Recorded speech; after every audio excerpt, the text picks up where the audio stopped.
কি পড়া ছিল আজকে? কিসের পরিচয়?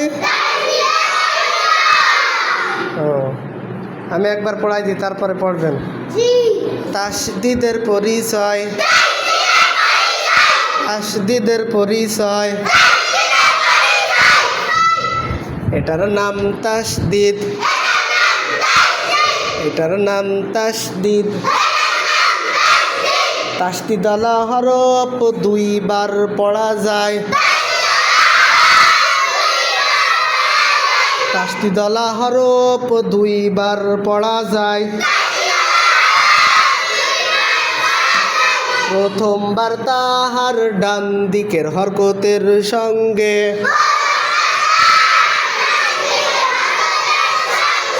দ্বিতীয়বার নিজের হরকতের সঙ্গে।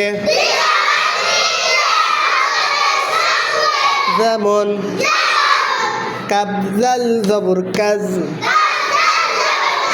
জাল জবর জা, কাজা। সিনতা জবর সাত, তা জবর তা, সাতটা। মিম দাল জবর মাদ, দাল জবর দা, মাদ্দা, মাদ্দা। আমরা আজ কিসের পরিচয় শিখলাম? কিসের পরিচয় শিখলাম? পারবেন তো? হ্যাঁ, সবাই আসেন তো একজন।